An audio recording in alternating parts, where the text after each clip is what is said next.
Good morning, everybody. So happy to see everybody. Um, I know these are quite what's the word for it? Usually I don't do a video every day. Maybe this is a video to those haters out there that keep trying to do their little spiritual rituals or their little evil spells towards me. I'm still here. I'm still alive. Anyways, I wanted to start off by telling you some people don't believe some of my stories. They think that there's no way she survived all the stuff that she survived, because of the fact that she doesn't act like it, she doesn't seem like it, she doesn't seem affected by it. Oh, I got issues, don't get me wrong, that I got to work on every day, and I also have PTSD. So, but I'm working on that. I mean, God's made that a lot easier for me. I believe God heals. I believe I'm a healer. Therefore, right now I'm coping with everything day by day. I have more peace in mind here where I'm at. It's more quiet. I can think. I can heal better. I can pray. I can hear my thoughts. I can hear God's thoughts. So that I do appreciate the fact that I moved outside the town that I was at. It's a lot smaller, and that's all I'm going to say. I love the fact that I can go swimming every day. Aquatics. I always love the water. Always love swimming. I learned to swim at the age of 25. I was late in life. I didn't know how to swim as a kid. My mother was scared to let us swim. She thought we were going to drown. And it was a fear of hers that she always had towards, death, I guess, Now, one of my sisters did drown, and my mother didn't know how to swim, but she dove into the swimming pool and saved her life twice. Not only swimming, but another time when she cut her finger off with one of these old bicycles that, well, actually, that sister survived 3 deaths, I want to say. Almost 3. Somebody threw a dart and nailed her right in the artery. I mean, it just missed the artery of her vein of her heart. So she survived. She had blood transfusions. This is a sister that's 2 years younger than I am. The one that's a hairstylist. The one that's involved probably in this demise or to destroy me, I guess. I always admired her. She always had herself together. She always business-oriented, smart. Married into the cartel, though. She got used to fast money, easy money, greediness, just like my brother. I have quite a few of them that are greedy in the family that are all about the money. For some reason, I was lucky at the time, I thought, and I married somebody, which I'm still legally married to for 25 years, probably at least, that is the one who put the life insurance that is also involved in trying to unalive me, I should say. I think he's sleeping with one of those sisters. I don't know. One of my sisters. I have like 4. One's a lesbian, so I know he ain't sleeping with that one.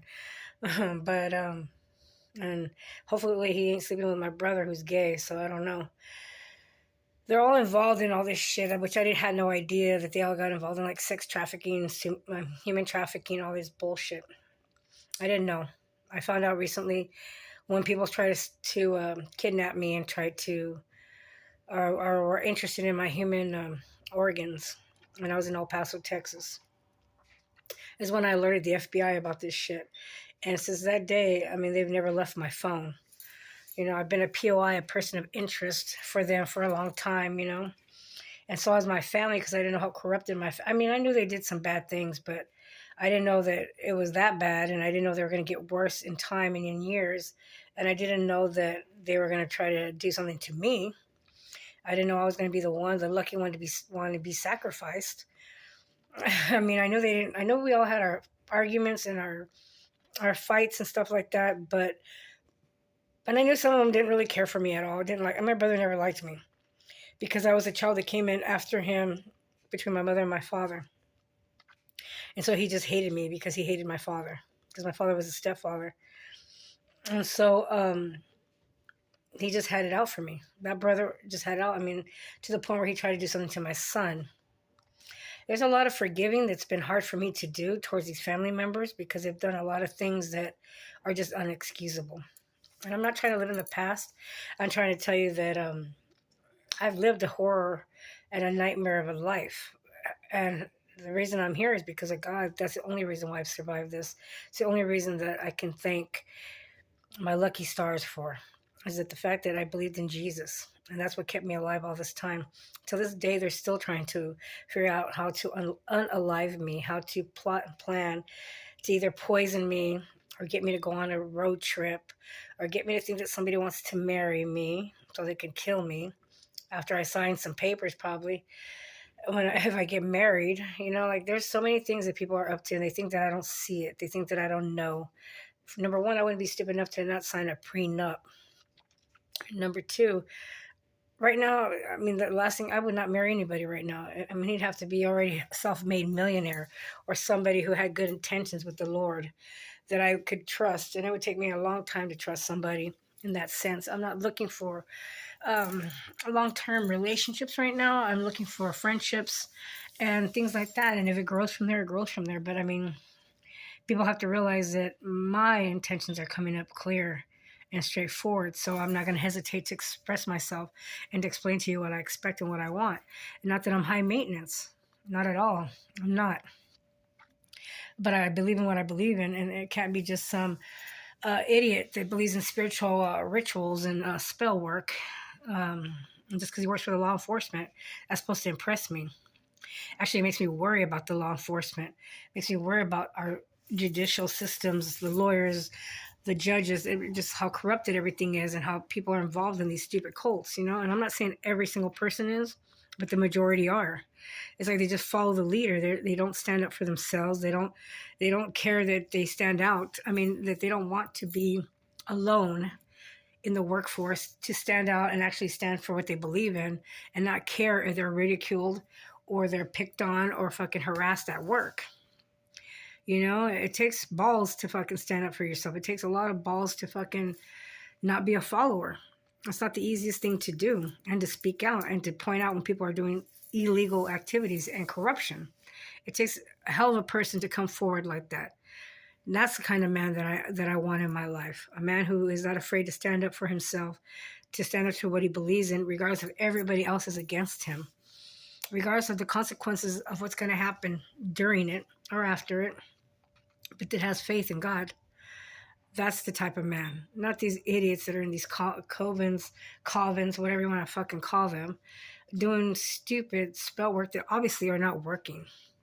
Obviously, your spell on making me age, sucking the life out of me.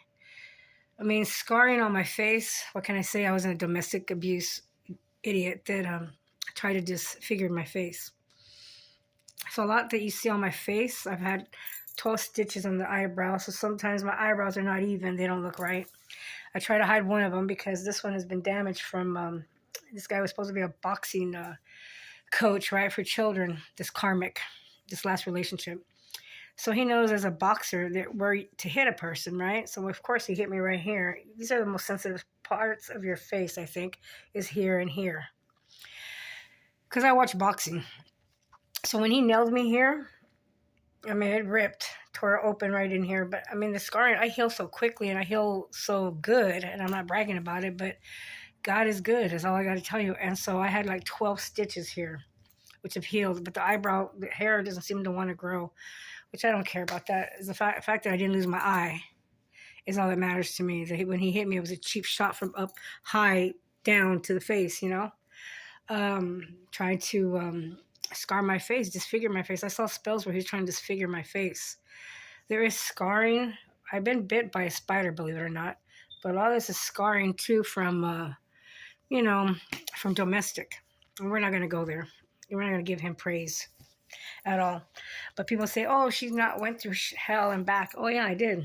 And not only that, but I mean, at the age of 5, I was physically, mentally, verbally, you want to call it abuse. My father was an alcoholic. He came home, took out his anger on all of us. Me, mostly. I think because I was the most hyperist one and the one that was always getting into trouble and not talking back, but mischievous, curious, curiosity always. And it bothered my parents. And then I was intelligent, probably more so than for my age. for what they could deal with. You know, they didn't know how to deal with me. So I got my ass spanked like all the time, like every day. My name was in their mouth every day, every week. My mom had 8 sisters. I think 6 were alive at this time. By the time I got to high school, my name was in their vocabulary. And Lorraine, and Lorraine, and Lorraine, how's Lorraine doing? And my mom would be like, oh no, Lorraine did this, this, this, and this, and that. Lorraine got into this. Lorraine got suspended from school for being drunk. Fell down the stairs of the high school. Literally just obliviated drunk. Well, my dad was an alcoholic. We had alcohol in the house. I went to school one day so fucking drunk, fell off the stairs and they had to send me to the office. And of course, being drunk, I admitted that I had been drinking. And me and some other friends were suspended or whatever. And my dad went to go pick me up and they told my dad, you know what, y'all need to come back. I was on a Friday. And they said, come back on Monday when you're both sober. Because my father went to the school drunk. These are just kind of the characteristics that I grew up in, you know, just a lot of humiliation, degrading. And I'm not even by far trying to play the victim or feel sorry for me, pity. Trust me, I've come a long way from all that shit. I tell you this story and I laugh about it because I laugh about how I acted, how I would react to certain things and what I was doing, you know. Since the age of 14, I smoked marijuana. I was in trouble. I was hanging out with the wrong crowd. I ran away so many times from my house. So many times. Back then, I'm sure there was foster care, but my parents weren't about to give me up for foster. If they were collecting cash from a trust fund, or I don't know what they were collecting from me. All I know is that I was always in trouble, and that's because I was running away from my life. I was running away from the problems in my house. It was constant fighting, constantly. My parents hated each other. They constantly told each other off. And then they would take out their frustration, their anger, and we were poor, so they would take it all out on us, you know. And I was always there, and I'd always be a little smarty mouth one, talking back, you know, or saying something in return. And of course, I would get it. The worst, constantly on grounded, on restriction, to my room, if you want to call that. But in all this reality and all this time, what I'm trying to explain to you, that in all this time, that's when I got close to God, since the age of 5. Since the abuse started, I just remember I had nobody to talk to because they'd all be talking about me in the other room, even my siblings. Everybody would be talking about me, how bad I was, how I was this, I was that. Just negativity, nonstop, verbal, mental abuse. And I would sit in the back room and I would cry. And I would think, like, am I that bad of a person as a kid? Am I not allowed to make mistakes? So I look back at that child that didn't know any better. Didn't know what she was going to come against in the future. I'm healed from this, trust me, I'm healed. But I think about that child that was so scared back in the day and how she had nobody. So she thought. But that's when her relationship towards Christ became so close, so real. The only thing and the only one she could depend on was Christ, our Father. And therefore, that's where it began. So people want to talk about this aura, this light that they see, or they see my ancestors, or they see spirits around me and things like that. Well, those spirits started since the age of 5. That has followed me since the age of 5. That's something that I can't help, that I can't stop, that I can't, and that I don't want to. Matter of fact, I don't want to stop it. I feel lucky, privileged, grateful, appreciative of everything that God has ever given to me, whether it's been good or bad. I accept it and I thank Him for it, regardless if it tears my heart apart. I still thank Him for it because it's all part of the lesson. It's all part of my test. And so people want to say, oh, she's never been through anything. Oh, I have. Trust me, I got my ass whooped so many times. I've been in bar fights. I've been in every kind of fight, domestic fight. Physically, I've got my ass whooped, and I whooped some ass in return. Both likewise, you know, I'm not bragging and boasting about anything other than that I have survived, and I learned how to deal with the good part of life, the positive part, because I seen how negative my family was. I saw how negative it was and how I destroyed them. I destroyed my whole family, still destroying them. So I didn't want to be like them. I wanted to be something different. I wanted to stand out. I wanted to show them that I was nothing like them, that I had the keys, that I had the ideas, that I had the right mind frame, and that all that time that they fucking dogged my ass, all that time that they looked down on me, all that time that they talked shit about me, hours and weeks and months, and laughing at me, making fun of me and my children, then turning my children against me. Manipulation. I don't know how the fuck that happened, but it did. I look back to that and I sit here upon this bed, this house that I am so grateful for the people that have helped me along the ways and the lessons that I've learned. I thank God every day that I can sit here and face this camera and face them, and I hope they're watching me and know that your ways were wrong. You guys were all wrong about me. You never gave me a chance. You thought that I was going to be a nobody. You thought I was going to be a piece of shit, just another drug addict, hoping I'd prostitute, hoping I'd be on drugs. You're wrong. I never prostituted. I never sold my ass, my vagina. I never sold nothing for cash or drugs or anything like that. I never did that to myself. I did have, not that I'm dogging other people that have done it for their reasons, but I've always had a self-worth inside of me, whether people believed it or not, or whether people believed in me or not. I believed in myself. I had self-worth inside, and I had self-dignity. That's something that you can never take from me. You can throw me in jail. You can take my children away. You can take everything away from me, but you will never take the love that I have for the Lord, the faith that I'm going to come out shining no matter what. I'm going to rise no matter what. I'm going to rise in front of you all. You understand me? Because you fucking counted me out so many times. You thought you were so sure of me. You thought that this was going to be such a piece of cake. She was weak. She's too kind. She's too stupid. But in reality, who's the stupid one now? Who are the stupid ones now that are still wasting my money from the inheritance or for the house, living in my house, using up my money, which the government's watching you guys spend this money, which I don't understand why they don't put a freeze on it. So you can go spend thousands of dollars to these spiritualists, to these spells that are not fucking working. And they're not going to work. You understand me? They're not going to work. And you're all just going to sit there in your karma, and you're going to drown into your karma. And I'm here to tell you that there's hope for everybody in this world, regardless what kind of background you come from, regardless what your family tells you about yourselves, regardless of a man thinks of you, regardless of a group of people at work or whoever thinks of you. It don't matter.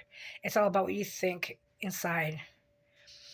Even though the Apostle Paul spent most of his time in prison before they killed him in the end, he wrote extraordinary letters that are very famous now. And he did a lot of his own crime and his own bad. But it was as God forgave him.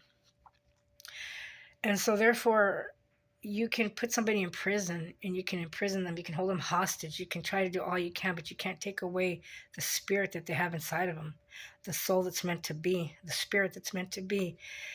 You can't take that away. I don't care if you locked me up for fucking 40 fucking years. You can't take that from me. I would still accomplish whatever I had to, whether I was locked up or not.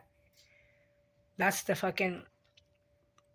will that I have, and the desire, and the God in me that lives through me, from God and from Jesus, and on my faith alone.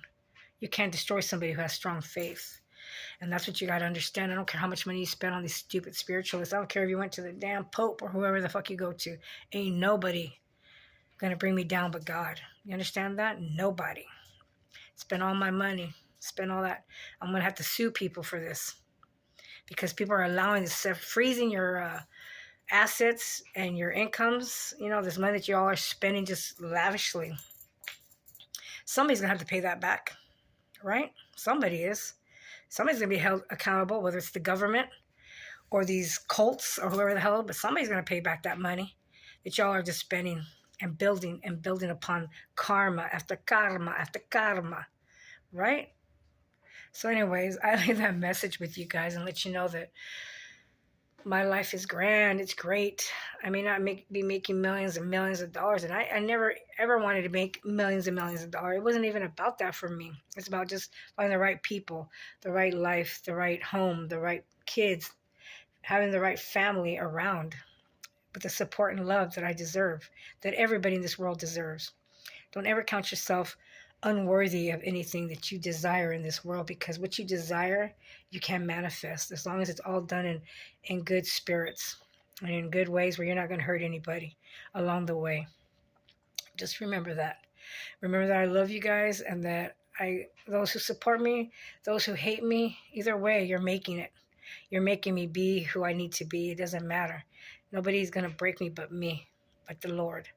Therefore, keep hating. Keep loving. I appreciate both. I accept both in the same manner. And I wish you all a blessed day. Shalom. Peace be with you, man. Kyrie Yeshu Christe Leshon. May God have mercy on all of us. Amen.